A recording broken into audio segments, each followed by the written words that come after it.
বিদেশি সহায়তা কমায় ঝুঁকির মুখে দেশের স্বাস্থ্য খাত, সংস্কার প্রস্তাব বাস্তবায়নে দরকার রাজনৈতিক সদিচ্ছা বলছেন বিশেষজ্ঞরা।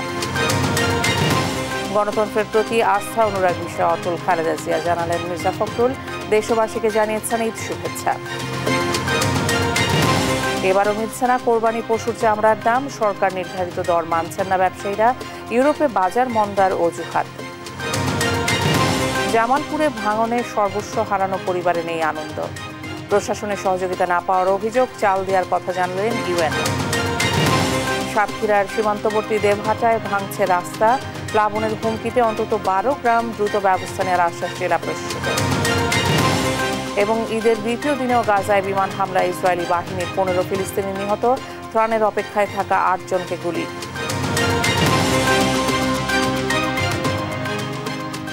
দেখছিলেন শিরোনাম সংবাদ সকালের, সঙ্গে আছি আমি ইশিকা আজিজ।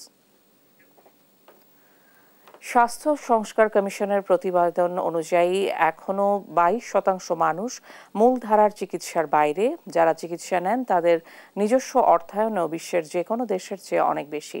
নারী স্বাস্থ্য, সম্প্রসারিত টিকাদান কর্মসূচি সহ নানা খাতে বিদেশি সহায়তা কমে যাওয়া আরও ঝুঁকিতে পড়তে পারে স্বাস্থ্য খাত।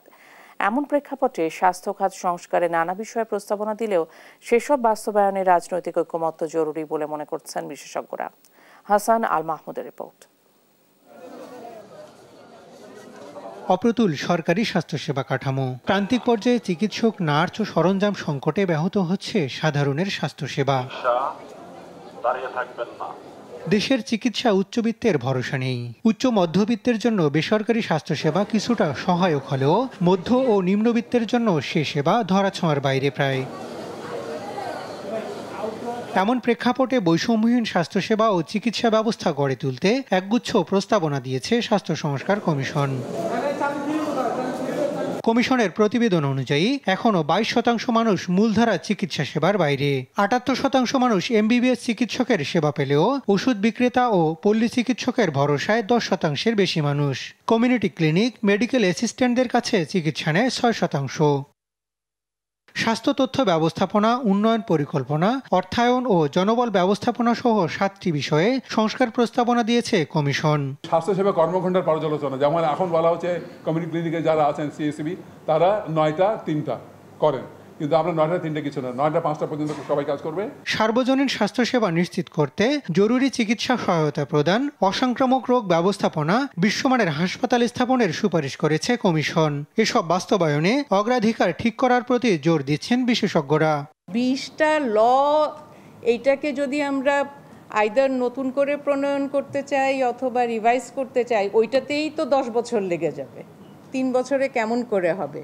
সো এইখানে আমাদেরকে আরেকটু প্র্যাগম্যাটিক হয়ে প্রায়োরিটাইজ করে কোনগুলা আগে করা দরকার, কোনগুলা একটু পরে করলেও চলবে, সেই ধরনের একটা এক্সারসাইজের দরকার আছে। নারী স্বাস্থ্য, অসংক্রামক রোগ প্রতিরোধ সহ নানা খাতে বিদেশি সহায়তায় ছিল বড় ভরসা। এ খাতে বরাদ্দ বৃদ্ধির দাবি জানান বিশেষজ্ঞরা। আগে আমরা চিন্তা করতাম ডেভেলপমেন্ট পার্টনাররা যেহেতু রিসার্চ, ইনোভেশন, ডেটা, তারপরে হচ্ছে ওমেন্স হেলথ, ম্যাটার্নাল হেলথ, ওই স্পেশাল জিনিসগুলো কাভার করবে, ওইখানে আমাদের বরাদ্দ না দিলেও চলবে। Now we have to be smart in saying that they are no longer there, এবং বাংলাদেশ আগামী বছর তো ট্রিপ সুবিধা আর পাবে না। সুতরাং ওই বাস্তবতায় আজকে থেকে এই বাজেটে আমাদের ইনশিওর করতে হবে যে এই অ্যালোকেশন, এফিসিয়েন্সি অ্যান্ড স্মার্টনেস আমাদের থাকতে হবে। তবে স্বাস্থ্য খাতে আমূল পরিবর্তনের জন্য সংস্কার কমিশনের সুপারিশ বাস্তবায়নের দরকার রাজনৈতিক দলগুলোর সদিচ্ছা, বলছেন বিশেষজ্ঞরা। হাসান আল মাহমুদ, দেশ টিভি, ঢাকা। গণতন্ত্রের প্রতি যে আস্থা, অনুরাগ, সে বিষয়ে অটল অবিচল বেগম খালেদা জিয়া। গণতান্ত্রিক ব্যবস্থা ছাড়াই কোনো ব্যবস্থাই টেকসই হবে না বলে জানিয়েছেন বিএনপি মহাসচিব মির্জা ফখরুল ইসলাম আলমগীর। শনিবার রাতে পবিত্র ঈদুল আজহা উপলক্ষে রাজধানীর গুলশানে বেগম খালেদা জিয়ার সঙ্গে সৌজন্য সাক্ষাৎ শেষে তিনি কথা বলেন। জানান, বেগম খালেদা জিয়া সুস্থ আছেন, ভালো আছেন। দেশবাসীকে ঈদের শুভেচ্ছা জানিয়েছেন খালেদা জিয়া বলেও জানান মির্জা ফখরুল। এর আগে রাত 8টার দিকে বিএনপি মহাসচিব মির্জা ফখরুল ইসলাম আলমগীর সহ বিএনপির স্থায়ী কমিটির সদস্যরা বেগম খালেদা জিয়ার সঙ্গে সৌজন্য সাক্ষাৎ করেন।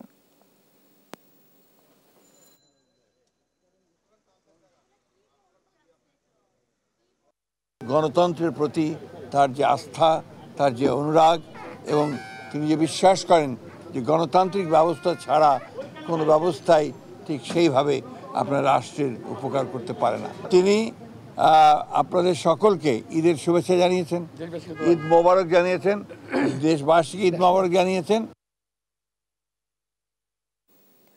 ডিসেম্বরে নির্বাচন চাইলেন বিএনপি মহাসচিব মির্জা ফখরুল ইসলাম আলমগীর। বলেন, রোজা, পরীক্ষা সহ নানা বিবেচনায় এপ্রিল ভোটের সঠিক সময় নয়।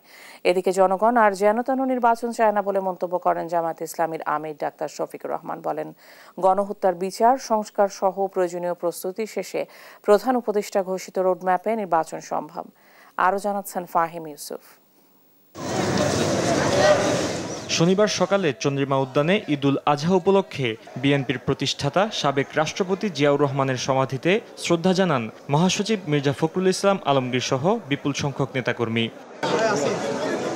প্রধান উপদেষ্টার ঘোষণা অনুযায়ী আগামী বছরের এপ্রিলের প্রথমার্ধ নির্বাচনের যৌক্তিক সময় নয় বলে মনে করেন বিএনপি মহাসচিব মির্জা ফখরুল ইসলাম আলমগীর। ডিসেম্বরেই নির্বাচন দাবি করেন তিনি। প্রত্যাশা জনগণের পূরণ হয়নি এবং যে সময়টি নির্ধারণ করা হয়েছে সময়টি বাংলাদেশের নির্বাচনের জন্য সঠিক সময় নয়। আমরা মনে করি যে ডিসেম্বরেই নির্বাচন হওয়া সম্ভব এবং সেটাই জাতির জন্য সবচেয়ে উপযোগী হবে। এদিকে চট্টগ্রামে ঈদের নামাজ শেষে সাংবাদিকদের সঙ্গে কথা বলেন দলটির স্থায়ী কমিটির সদস্য আমির খসরু মাহমুদ চৌধুরী। এ সময় কুরবানির ত্যাগের মহিমা ধারণ করে দেশের জন্য কাজ করার আহ্বান জানান তিনি। ত্যাগের মাধ্যমে আমাদের সমাজ, দেশ, মানুষকে গড়তে হবে, সেটাকে মাথায় রাখতে হবে এবং এই ত্যাগের যে মহিমা সেটা আমরা ধারণ করতে হবে, তাহলে কোরবানির সার্থকতা হবে।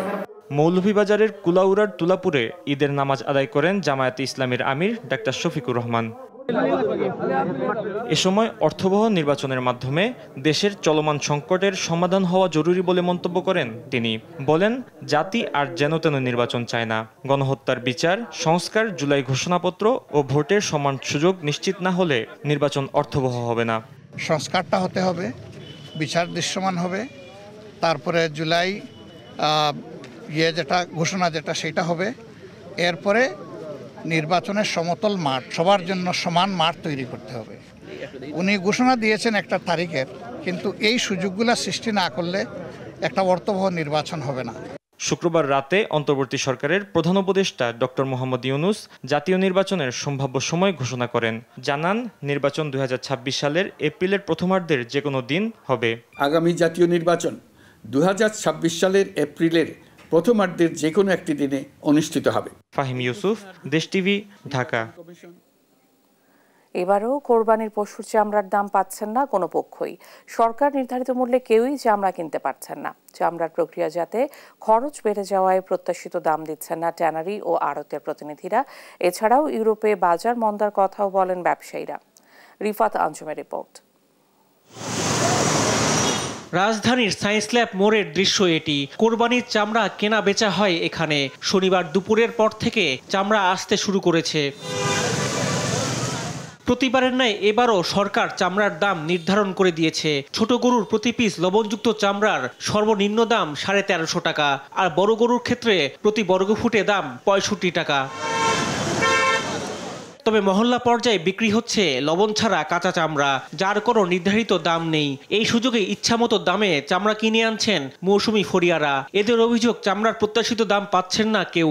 এখানে তো রেট আমরা যেইভাবে আসছিলাম এখানে রেট কম, কিন্তু এলাকায় যে চামড়াগুলো আমরা কিনতে যাই, মাদ্রাসা আছে, তারপরে মসজিদের এগুলো চামড়াগুলো, ওইখানে রেট বেশি চায়, কিন্তু আমরা এলাকা থেকে কিনতে পারতেছি না। এখানে এসে দেখি কম। কেন 700 টাকা দাম বলে? একটা লবণ দিতে কি 700 টাকা খরচ, 600 টাকা খরচ একটা চামড়ায়? বলেন, আপনারা বলেন, একটা চামড়া কয় কেজি লবণ লাগে, কতটুকু লেবার লাগে? সর্বোচ্চ গেলে 200 টাকা খরচ আছে। ফরিয়াদের কাছে চামড়া কিনছেন ট্যানারি ও আড়তের প্রতিনিধিরা। প্রক্রিয়াজাতকরণে খরচ বেড়ে যাওয়ায় ভালো দাম দিতে পারছেন না বলে জানান তারা।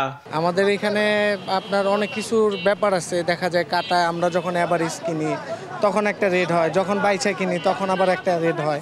বড় একটা 5 লাখ টাকার গরু চামড়া তো আপনি ধরেন এটা 1500 টাকা কিনলে লাভ আছে। আবার যদি 70,000 টাকার গরু চামড়া, এটা ফ্রিও আমরা নিই না, কিনলে এটা কোন কাজে আইব না।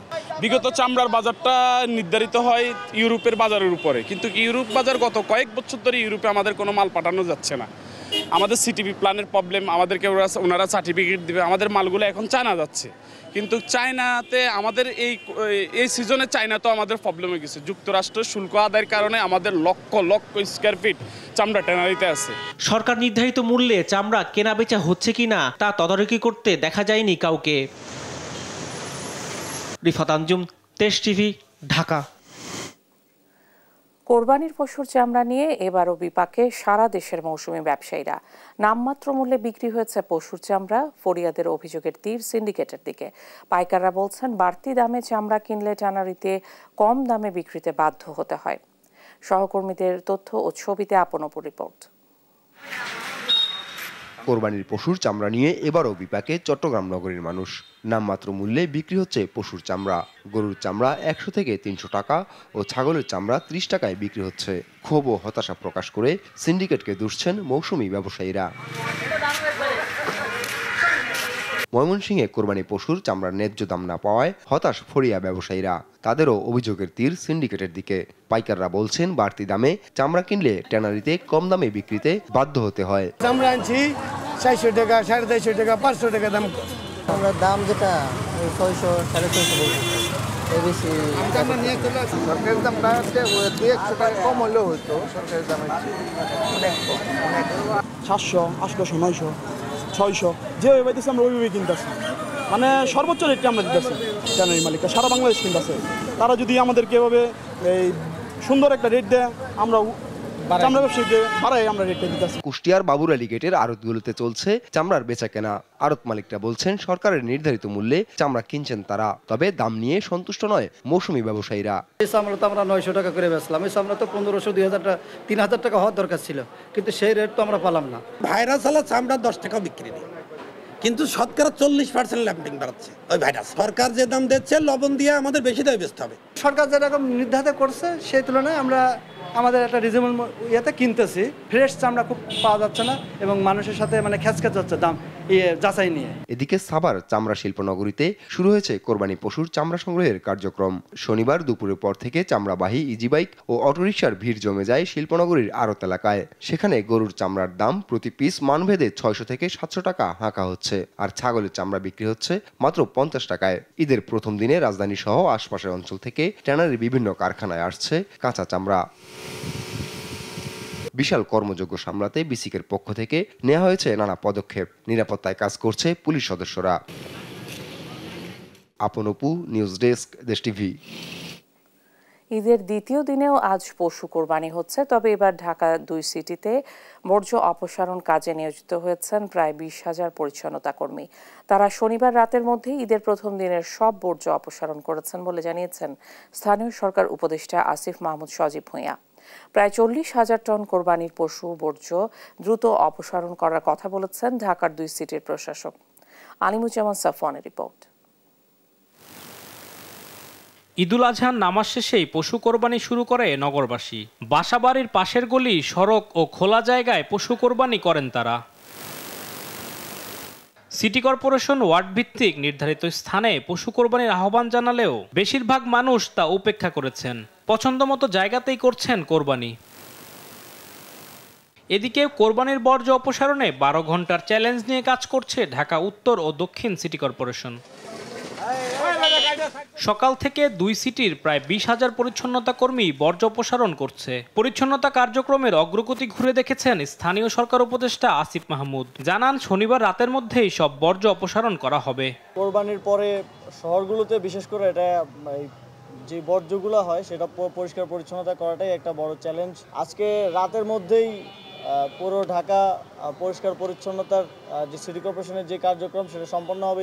আর ঢাকার 2 সিটির প্রশাসক জানায়, ঢাকা মহানগরীতে প্রায় 40,000 টন পশুর বর্জ্য তৈরি হয়েছে, যা অপসারণে কাজ করছে প্রায় 20,000 কর্মী। উত্তর সিটি কর্পোরেশনে 20,000 টন ময়লা আমরা প্রডিউস হবে সেটা আমরা কালেকশন করে আমরা ডাম্পিং করতে পারবো, এবং দক্ষিণ সিটি কর্পোরেশনেও 20,000 টন কিংবা তার চেয়ে বেশি ময়লা কিন্তু এবার কালেকশন করা হচ্ছে।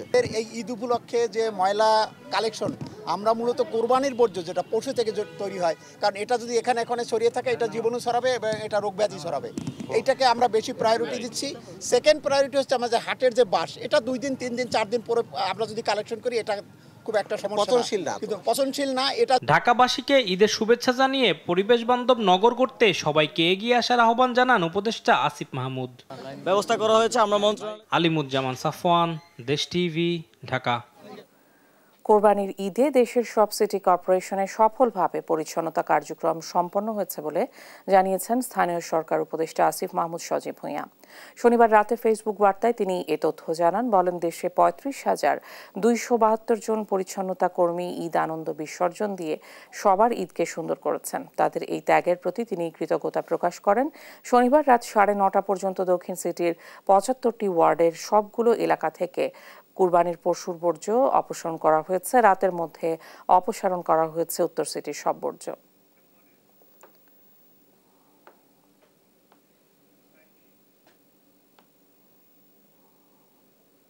ঈদুল আজহা উপলক্ষে রাজধানীতে উৎসবের আমেজ থাকলেও কোরবানির মাংস নিয়ে দেখা দিয়েছে এক ভিন্ন চিত্র। রাজধানীর বিভিন্ন জায়গায় জমে ওঠে কোরবানির মাংস বিক্রির ভ্রাম্যমাণ বাজার। বিস্তারিত ফেরদৌস রহমানের রিপোর্টে।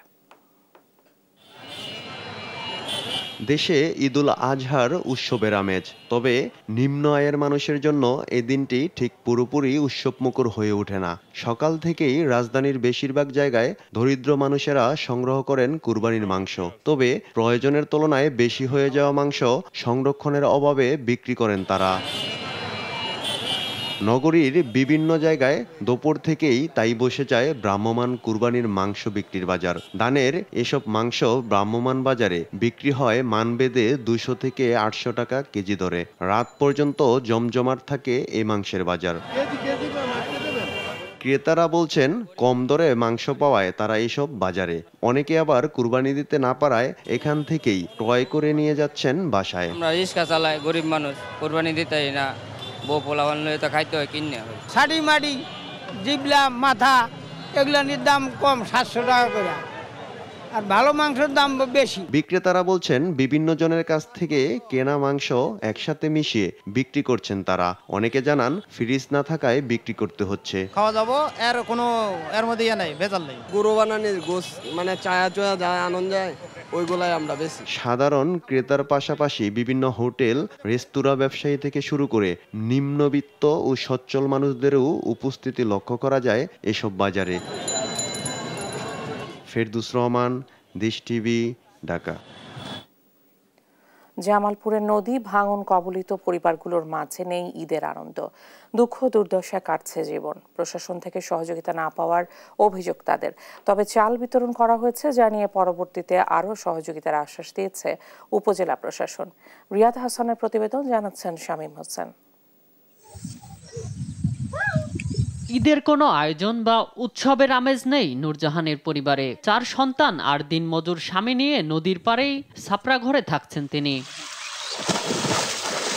বকশীগঞ্জ উপজেলার সাধুরপাড়া ইউনিয়নের মদনীরচর গ্রামে ব্রহ্মপুত্র নদীর ভাঙনে 2 বার বাড়ি সরাতে হয়েছে তাদের। দিনরাত কাটছে নদী ভাঙনের ঝুঁকি নিয়ে। ভিটেমাটি যা ছিল চলে গেছে নদীগর্ভে। বন্যায় তলিয়ে গেছে ফসলি জমি। কোরবানি তো দূরের কথা, ভালো খাবারও জোগাড় হয়নি পরিবারটির।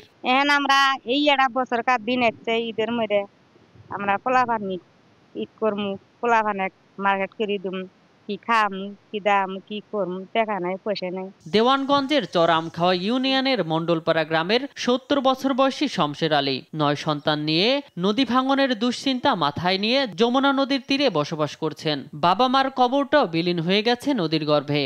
আমরা নিঃসহায় হয়ে পথের ভিখারির মতো হয়ে গেছি।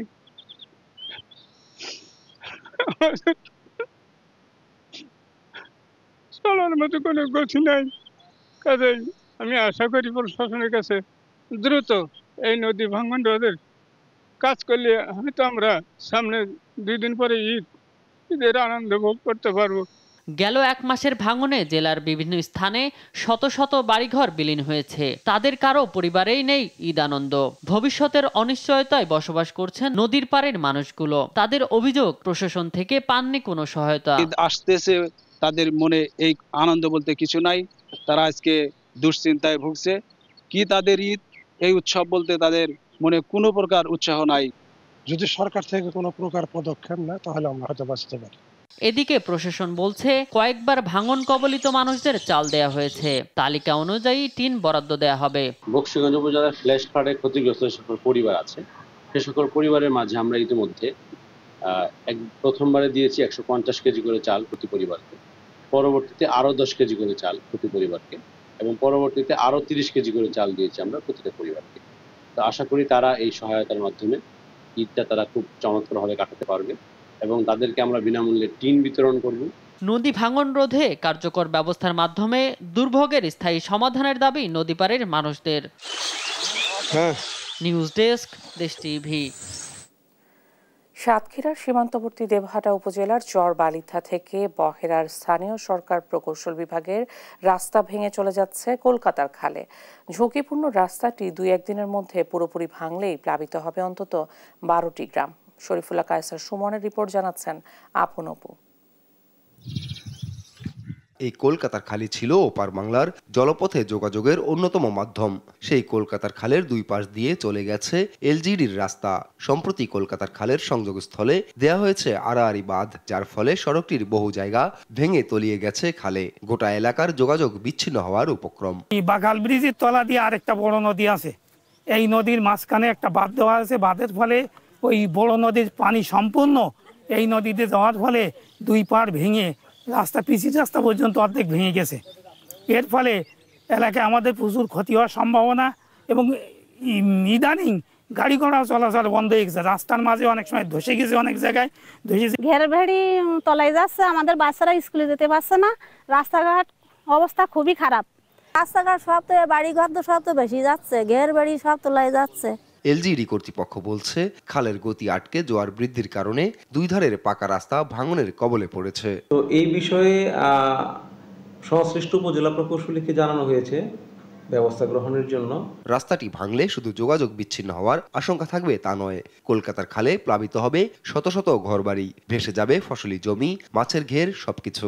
আর পুরো বর্ষাকালে নিশ্চিত যে কোনো জায়গা দিয়ে ছাপিয়ে ভেঙে চুরে এই এলাকার ফসল, জমা জমি সব প্লাবিত হয়ে যাবে। সরকারের কাছে আমরা অনুরোধ জানাচ্ছি আমাদের এই রাস্তাঘাট সংস্কার করে দেয়। পানি উন্নয়ন বোর্ড বলছে আড়াআড়ি বাঁধ দেওয়ার ফলে উদ্ভূত পরিস্থিতির সৃষ্টি হয়েছে।